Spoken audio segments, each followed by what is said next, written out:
ಶ್ರೀಗುರುಭ್ಯೋ ನಮಃ. ಹರಿ ಓಂ.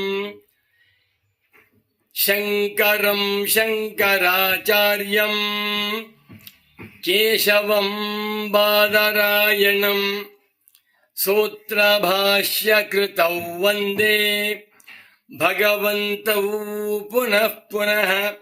ಶ್ರುತಿಸ್ಮೃತಿಪುರಾಣಾನಾಂ ಆಲಯಂ ಕರುಣಾಲಯಂ ನಮಾಮಿ ಭಗವತ್ಪಾದಶಂಕರಂ ಲೋಕಶಂಕರಂ.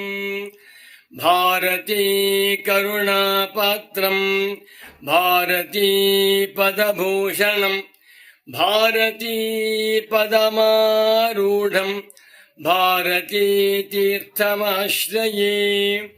ವಿದ್ಯಾ ವಿನಯ ಸಂಪನ್ನಂ ವೀತರಾಗಂ ವಿವೇಕಿನಂ ವಂದೇ ವೇದಾಂತ ತತ್ವಜ್ಞಂ ವಿಧುಶೇಖರ ಭಾರತೀಂ. ವಂದೇ ತಂ ಸಚ್ಚಿದಾನಂದಂ ಯತಿವರ್ಯಂ ಮಹಾಮತಿಂ. ವೇದ ವೇದಾಂತ ಸಾರಜ್ಞಂ ಸದ್ಗುರುಂ ಪ್ರಣತೋಸ್ಮ್ಯಹಂ. ಶ್ರೀಗುರುಂ ಪ್ರಣತೋಸ್ಮ್ಯಹಂ. ಸದಾಹಂ ಸಂಪ್ರದಾಯಜ್ಞಂ ಸಂಯಮೀಂದ್ರಂ ಸದಾಶ್ರಯಂ. ಸದ್ಗುರುಂ ಸಚ್ಚಿದಾನಂದಂ ಸದಾಚಾರಂ ಸಮಾಶ್ರಯೇ. ಶ್ರೀಮಚ್ಛಂಕರ ಭಗವತ್ ಪೂಜ್ಯಪಾದ ಮಹಾಸದ್ಗುರುಭ್ಯೋ ನಮಃ. ಶ್ರೀ ಶ್ರೀ ಸಚ್ಚಿದಾನಂದೇಂದ್ರ ಸರಸ್ವತೀ ಸದ್ಗುರು ಪಾದುಕಾಭ್ಯಾಂ ನಮಃ. ನಮೋ ನಮಃ ಸದ್ಗುರು ಪಾದುಕಾಭ್ಯಾಂ. ಶಂಕರ ಭಾನು ಚಾನಲ್ ವೀಕ್ಷಕರಿಗೆ ಹೃತ್ಪೂರ್ವಕವಾದ ಸ್ವಾಗತಗಳನ್ನು ಕೋರುತ್ತಾ ಒಂದು ಕಾರ್ಯಕ್ರಮವನ್ನು ಮಾಡೋಣ. ಸುಭಾಷಿತಗಳಲ್ಲಿ ಅನೇಕ ವಿಚಾರಗಳನ್ನು ತಿಳಿಸಿಕೊಟ್ಟಿದ್ದಾರೆ. ಲೌಕಿಕ ವಿಚಾರ, ವ್ಯಾವಹಾರಿಕ ವಿಚಾರ, ವೇದಾಂತಿ ವಿಚಾರ, ಎಲ್ಲ ವಿಚಾರವನ್ನು ಕೂಡ ಒಳಗೊಂಡಿರುವಂಥ ರಸವತ್ತಾದ ಶ್ಲೋಕಗಳು ಸುಭಾಷಿತಗಳು. ಇಂದು ನಾನು ಒಂದು ಸುಭಾಷಿತ ಶ್ಲೋಕವನ್ನು ತೆಗೆದುಕೊಂಡು ಆಶೆಗೆ ಇತಿಮಿತಿಯೇ ಇಲ್ಲ, ಎಷ್ಟು ದೂರ ಹೋದರೂ ಕೂಡ ಇನ್ನೂ ಹೋಗ್ಬೋದು, ಇನ್ನೂ ಬೇಕು ಅನಿಸುತ್ತೆ ಅನ್ನುವುದನ್ನು ಒಬ್ಬ ಸುಭಾಷಿತಕಾರ ತುಂಬ ಸುಂದರವಾಗಿ ಒಂದು ಸುಭಾಷಿತ ಹೇಳಿದ್ದಾನೆ. ಆ ಶ್ಲೋಕವನ್ನು ಹೇಳಿಕೊಂಡು ಅರ್ಥವನ್ನು ನೋಡೋಣ. ಗಿರಿರ್ಮಹಾನ್ ಗಿರೇರಬ್ಧಿ ಮಹಾನಬ್ಧೇರ್ನಭೋ ಮಹತೆ ನಭಸೋಪಿ ಪರಂ ಬ್ರಹ್ಮ ತತೋಪ್ಯಾಶಾ ಗರೀಯಸಿ. ಓಂ ಶಾಂತಿ ಶಾಂತಿ ಶಾಂತಿ.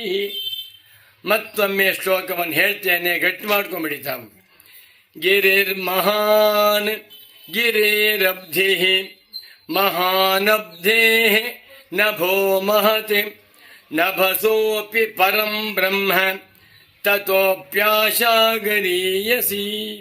ಈ ಸುಭಾಷಿತವನ್ನು ನನ್ನ ಪರಮ ಪೂಜ್ಯ ಸದ್ಗುರು ಪುಂಗವರಾದ ಶ್ರೀ ಶ್ರೀ ಶ್ರೀ ಸಚ್ಚಿದಾನಂದೇಂದ್ರ ಸರಸ್ವತಿ ಸ್ವಾಮಿಗಳವರು ನನಗೆ ಕಟ್ಟು ಮಾಡಿಸಿದ್ದಾರೆ.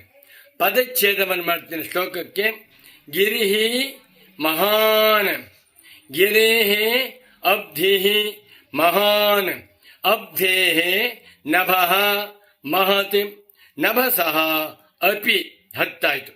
ಪರಂ ಬ್ರಹ್ಮ ತತಃ ಅಪಿ ಆಶಾ ಗರೀಯಸಿ. 16 ಪದಗಳಿಂದ ರಚಿತವಾಗಿರುವ ಶ್ಲೋಕವಿದು. ಎಷ್ಟು ಚೆನ್ನಾಗಿದೆ. ಆಶಾ ಬೇಕು, ಡಿಸೈರ್ ಎನ್ನುವಂತಹದ್ದು ಎಷ್ಟು ದೊಡ್ಡದಾಗಿದೆ ಅಂತ ಹೇಳ್ತಾ ಇದ್ದಾರೆ. ಒಬ್ಬ ಸಾಮಾನ್ಯ ಮನುಷ್ಯ SSLC 4 ಸಲ ಫೇಲ್ ಆಗಿದ್ದಾನೆ. ಅವನು ಎಲ್ಲೂ ಹೆಣ್ಣು ಸಿಕ್ಕಿಲ್ಲ, ಎಲ್ಲೂ ಕೆಲಸ ಸಿಕ್ಕಿಲ್ಲ. ಸಾಕ್ಷಾತ್ ಪರಮೇಶ್ವರ ಬಂದು ನಿನ್ಗೇನು ಬೇಕಪ್ಪ ಅಂತ ಕೇಳಿದರೆ ನನಗೆ 1000 ಕೋಟಿ ದುಡ್ಡು ಬೇಕು ಅಂತಾನೆ. ಏನು ಮಾಡೋದು ಗೊತ್ತಿಲ್ಲ. 100 ಕಾರು ಬೇಕು ಅಂತಾನೆ. ನನಗೆ 1 ಟನ್ ಬಂಗಾರ ಬೇಕು ಅಂತಾನೆ. ಯಾಕೆ? ಆಸೆ. ಆಶೆಗೆ ಮಿತಿಯೇ ಇಲ್ಲ ಎನ್ನುವುದನ್ನ ಈ ಶ್ಲೋಕ ಹೇಳ್ತಾ ಇದೆ. ಗಿರಿರ್ ಮಹಾನ್, ಭೂಲೋಕದಲ್ಲಿ ನಮಗೆ ತಿಳಿದಿರುವಂತೆ ಅತ್ಯಂತ ದೊಡ್ಡದಾದ ವಸ್ತು ಯಾವುದಪ್ಪ ಅಂದ್ರೆ ಹಿಮಾಲಯ ಪರ್ವತ. ಹೌದಾ? ಪರ್ವತ ಮಹಾಗಿರಿ. ಹಿಮಾಲಯ ಪರ್ವತಕ್ಕಿಂತ ದೊಡ್ಡ ಪದಾರ್ಥ ಯಾವುದು ಇಲ್ಲ ಅಂತ ಹೇಳ್ತೇವೆ. ಯಾಕೆ? ಸಹಸ್ರಾರು ಮೈಲಿ ವಿಸ್ತೀರ್ಣವಾಗಿದೆ. ಗಿರಿಹಿ ಮಹಾನ್, ಹಿಮಾಲಯ ಪರ್ವತ ತುಂಬಾ ದೊಡ್ಡದಾಗಿದೆ. ಅದಕ್ಕಿಂತ ದೊಡ್ಡದು ಯಾವುದು? ಗಿರೇಹಿ ಅಬ್ಧಿಹಿ ಮಹಾನ್, ಆ ಹಿಮಾಲಯ ಪರ್ವತಕ್ಕಿಂತ ದೊಡ್ಡದು ಸಾಗರ, ಹಿಂದೂ ಮಹಾಸಾಗರ, ಅಟ್ಲಾಂಟಿಕ್ ಓಷನ್, ಪೆಸಿಫಿಕ್ ಓಷನ್, ಶಾಂತ ಮಹಾಸಾಗರ. ಆ ಸಾಗರದಲ್ಲಿ ನೂರಾರು ಹಿಮಾಲಯ ಪರ್ವತಗಳನ್ನು ಮುಳುಗಿಸಬಹುದಂತೆ, ನನಗೆ ಗೊತ್ತಿಲ್ಲ, ಅಷ್ಟೊಂದು ದೊಡ್ಡದಾಗಿದೆ ಸಮುದ್ರದ ವಿಸ್ತೀರ್ಣ. ಆಳ ನೋಡ್ತಾ ಹೋದರೆ ಪರಮಾಶ್ಚರ್ಯವಾಗುತ್ತೆ. ಗಿರಿ ಬೆಟ್ಟ ದೊಡ್ಡದು, ಬೆಟ್ಟಕ್ಕಿಂತ ಹಿಮಾಲಯ ಪರ್ವತ ದೊಡ್ಡದು, ಹಿಮಾಲಯ ಪರ್ವತಕ್ಕಿಂತ ಸಮುದ್ರ ಸಾಗರ ಬಹಳ ದೊಡ್ಡದು. ಆ ಸಮುದ್ರಕ್ಕಿಂತಲೂ ದೊಡ್ಡ ವಸ್ತು ಯಾವುದು? ಆಕಾಶ. ಅಬ್ಧೇಹೆ ನಭಃ ಮಹತಿ, ಆಕಾಶದಲ್ಲಿ ಎಲ್ಲ ಚತುರ್ಭೂತಗಳು ತೋರ್ತಾಯಿವೆ. ವಾಯು, ತೇಜಸ್ಸು, ಅಪ್ಪು, ಭೂಮಿ, 4 ಭೂತಗಳು ಆಕಾಶದಲ್ಲಿ ತೇಲಾಡ್ತಾ ಇವೆ. ಅನಂತರ ಮೇಲ್ಗಡೆ ಹೋದರೆ ನಕ್ಷತ್ರ ಮಂಡಲ, ಮಿಲ್ಕಿ ವೇವ್ಸ್, ಗ್ರಹಮಂಡಲ, ದೇವಾದಿದೇವತೆಗಳು, 14 ಲೋಕಗಳು ಕೂಡ ಆಕಾಶದಲ್ಲಿ ತೇಲಾಡುತ್ತಿರುವುದರಿಂದ ಆಕಾಶ ಸಮುದ್ರಕ್ಕಿಂತಲೂ ದೊಡ್ಡದು. ಹೌದಾ? ಸರಿ. ಆ ಆಕಾಶಕ್ಕಿಂತಲೂ ದೊಡ್ಡದು ಯಾವುದು ಅಂತ ಕೇಳಿದ್ರೆ ನಭಸೋಪಿ ಪರಂ ಬ್ರಹ್ಮ. ಔಪನಿಷದ ಪುರುಷ, ಉಪನಿಷತ್ತುಗಳಲ್ಲಿ ಯಾವ ತತ್ವವನ್ನ ಬ್ರಹ್ಮವೆಂದು ಹೇಳುತ್ತಾರೋ, ಸತ್ಯಂ ಜ್ಞಾನಮನಂತಂ ಬ್ರಹ್ಮ ಯೋ ವೇದ ನಿಹಿತಂ ಗುಹಾಯಾಂ ಪರಮೇ ವ್ಯೋಮನ್ ಅಂತ ಪರಬ್ರಹ್ಮವನ್ನು ಹೇಳಿದ್ರು. ಈ ಪರಬ್ರಹ್ಮವು ಆಕಾಶಕ್ಕಿಂತಲೂ ದೊಡ್ಡದು. ಯಾಕೆ? ತಸ್ಮಾದ್ವಾ ತಸ್ಮಾದಾತ್ಮನಃ ಆಕಾಶ ಸಂಭೂತಃ, ಆಕಾಶಾದ್ವಾಯು, ವಾಯೋರಗ್ನಿ, ಅಗ್ನಿರಾಪ. ಈ ಪರಮಾತ್ಮನಿಂದ, ಪರಬ್ರಹ್ಮದಿಂದ ಆಕಾಶವು ಹುಟ್ಟಿತು ಅಂತ ಹೇಳ್ತಾ ಇದ್ದಾರೆ. ಆಕಾಶವು ಪರಮಾತ್ಮನಿಂದ ಹುಟ್ಟಿರುವ ಒಂದು ಕಾರ್ಯ. ಪರಬ್ರಹ್ಮವು ಆಕಾಶಕ್ಕೂ ಕಾರಣವಾಗಿರುವಂತಹ ಸೂಕ್ಷ್ಮ ತತ್ವ. ಆದ್ದರಿಂದ ನಭಸೋಪಿ ಪರಂ ಬ್ರಹ್ಮ, ಆಕಾಶಕ್ಕಿಂತಲೂ ದೊಡ್ಡದಾದ ವಸ್ತು ಪರಬ್ರಹ್ಮ. ಪರಬ್ರಹ್ಮ, ಪರಮಾತ್ಮ, ಭಗವಂತ, ಈಶ್ವರ ಅಂತಾರೆ. ಈ ಪರಬ್ರಹ್ಮಕ್ಕಿಂತಲೂ ದೊಡ್ಡದು ಯಾವುದು ಗೊತ್ತಾ? ಆಶಾ. ತಥೋಪಿ ಆಶಾಗರೀಯಸಿ, ಆಶಾ ಎನ್ನುವಂತಹದ್ದು ಮನುಷ್ಯನ ಮನಸ್ಸಿನಲ್ಲಿ ಏಳುವಂತಹ ಆಶೆ ಬ್ರಹ್ಮಕ್ಕಿಂತಲೂ ದೊಡ್ಡದು ಅಂದ್ಬಿಟ್ರು. ಏನು ದೃಷ್ಟಾಂತ ಸಿಕ್ಕಲಿಲ್ಲ ಅವರಿಗೆ. ಯಾವುದಿಗಿಂತ ದೊಡ್ಡದು ಅಂತ ಹೇಳಬೇಕಪ್ಪ ಅಂದರೆ ಈ ಪರಬ್ರಹ್ಮ ಅಂತಿದೆಯಲ್ಲ, ಪ್ರಪಂಚವನ್ನೆಲ್ಲ ವ್ಯಾಪಿಸಿಕೊಂಡಿರುವಂತಹ ಪರಬ್ರಹ್ಮ.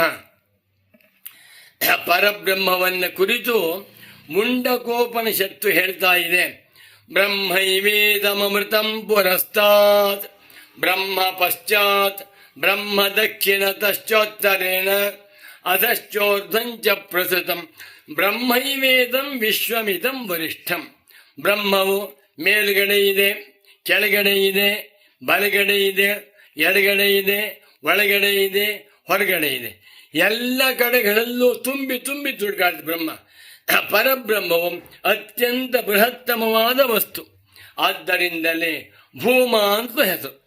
ಇಂಥ ಭೂಮವೆಂಬ ಅತ್ಯಂತ ದೊಡ್ಡದಾಗಿರುವ, ಅತ್ಯಂತ ವ್ಯಾಪಕವಾಗಿರುವ ಪರಬ್ರಹ್ಮಕ್ಕಿಂತಲೂ ದೊಡ್ಡದಾದ ವಸ್ತು ಯಾವುದಪ್ಪ ಅಂದರೆ ಆಶಾಗರೀಯಸಿ. ಅಂತ ಏನು ತಾತ್ಪರ್ಯ? ಮನುಷ್ಯನ ಆಸೆಗೆ ಇತಿಮಿತಿ ಅಂತ ಉಂಟೆ. ನಾನೊಬ್ಬ ದಡ್ಡ, ನನಗೇನು ಬೇಕು? ರಿಸರ್ವ್ ಬ್ಯಾಂಕ್ನಲ್ಲಿ ಗವರ್ನರ್ಶಿಪ್ ಬೇಕು, ನನಗೆ ಆ ಗವರ್ನರ್ ಸ್ಥಾನ ಬೇಕು. ದುಡ್ಡು ಎಣಿಸಲಿಕ್ಕೆ ಬರೋದಿಲ್ಲ, ಅದಕ್ಕೇನಂತೆ. ಆದ್ದರಿಂದ ಮನುಷ್ಯನ ಆಸೆಗೆ ಇತಿಮಿತಿ ಅಂತಿಲ್ಲ. ಒಂದು ತಿಂಗಳಿಗೆ 10,000 ಸಂಬಳ ಬರ್ತಾ ಇತ್ತು. ಇನ್ನೊಂದು 0 ಸೇರಿಕೊಂಡು 1,00,000 ಆಯಿತು. ಸಾಕೇನಪ್ಪ? ಇಲ್ಲ ಸರ್, 10 ಲಕ್ಷ ಬೇಕು. ತಿಂಗಳು 10 ಲಕ್ಷ ಆಯಿತು ಸಾಕಾ? 1 ಕೋಟಿ ಬೇಕು. 1 ಕೋಟಿ ಆಯಿತು ಸಾಕಾ? 10 ಕೋಟಿ ಬೇಕು. ಎಷ್ಟು ಬಂದರೂ ಕೂಡ ಈ ಬೇಕುಗಳಿಗೆ ಬ್ರೇಕೇ ಇಲ್ಲ. ಆದ್ದರಿಂದ ಬೇಕುಗಳನ್ನು ಕಮ್ಮಿ ಮಾಡಿಕೊಂಡು ಆಶೆಗಳನ್ನು ಗೆದ್ದು ಯಾವ ಮನುಷ್ಯ ವೇದಾಂತಿಯಾಗಿ ವಿವೇಕಿಯಾಗಿದ್ದಾನೆಯೋ ಅವನೇ ಅದೃಷ್ಟವಂತ. ಎಲೆಯ ಮಾನವರೇ, ಆಶಾಪಾಶಗಳಿಗೆ ಸಿಕ್ಕಿಕೊಂಡರೆ ನಿಮಗೆ ಜೈಲುವಾಸವೇ ಗತಿ, ನಿಮಗೆ ಅಧೋಗತಿಯಾಗುತ್ತದೆ. ಎಂದೆಂದಿಗೂ ವಿವೇಕಿಗಳಾದ ಮಾನವರು ಆಶೆಗೆ ಅತ್ಯಾಶೆಗೆ ಗುರಿಯಾಗಬಾರದು ಎನ್ನುವಂತಹ ಸಂದೇಶವನ್ನ ಈ ಸುಭಾಷಿತ ಹೇಳ್ತಾ ಇದೆ. ಮತ್ತೊಮ್ಮೆ ಸುಭಾಷಿತವನ್ನು ಹೇಳ್ತೇನೆ, ಗಟ್ಟಿ ಮಾಡಿಕೊಂಡು 100 ಜನಗಳಿಗೆ ತಿಳಿಸ್ತಾ ಹೋಗಿ. ಗಿರಿರ್ಮಹಾನ್ ಗಿರಿರಬ್ಧಿ ಮಹಾನಬ್ಧೇರ್ನಭೋ ಮಹತಿ ನಭಸೋಪಿ ಪರಂ ಬ್ರಹ್ಮ ತತೋಪ್ಯಾಶಾ ಗರೀಯಸಿ.